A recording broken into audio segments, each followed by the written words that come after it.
You are wel best. Alle jongen.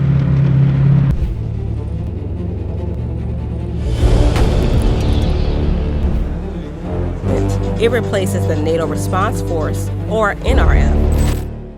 At Mar-a-Lago, Donald Trump appears alongside Volodymyr Zelensky, projecting confidence that the war in Ukraine is nearing an end.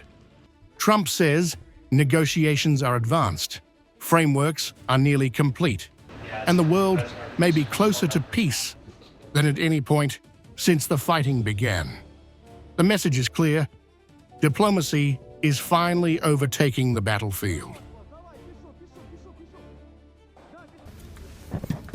Well, thank you very much. We had a terrific meeting. We discussed a lot of things. As you know, I had an excellent phone call with President Putin that lasted for over 2 hours. We discussed a lot of points, and I do think we're getting a lot closer, maybe very close. But away from the cameras, a different track is moving at the same time. Across Europe, NATO is not winding down for peace. It is preparing for escalation. While leaders speak of ceasefires and guarantees, the alliance is running warfighting drills designed for the worst-case scenario.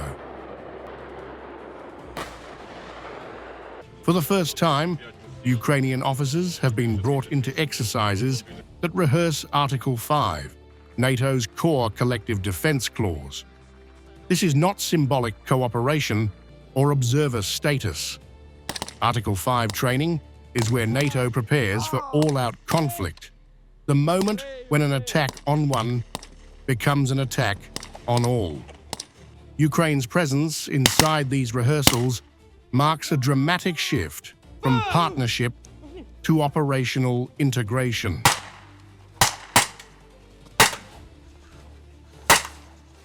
Russia continues to test our deterrence. Russia has violated our airspace with jets and drones, conducted sabotage and sent spy ships into our waters. These actions are reckless and they are dangerous. And it's not Russia alone.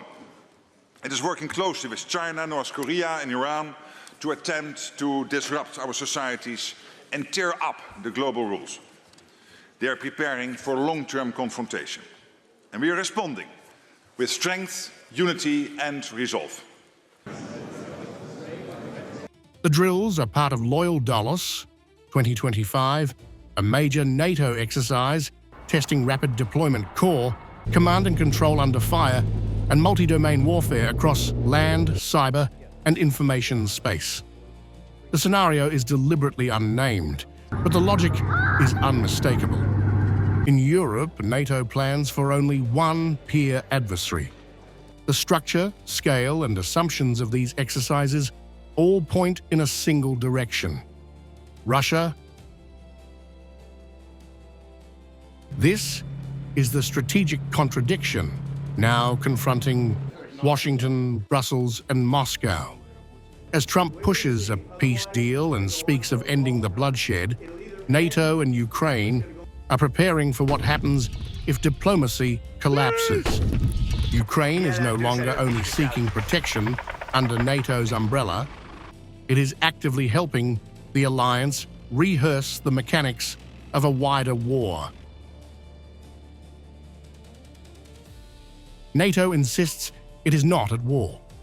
Trump insists peace is within reach. Yet behind closed doors, Article 5 has been rehearsed with Ukrainian participation and a Russia as the scenario. The contrast could not be starker, and it leaves one unavoidable question hanging over global politics tonight: is NATO preparing for a war that Trump is trying to prevent?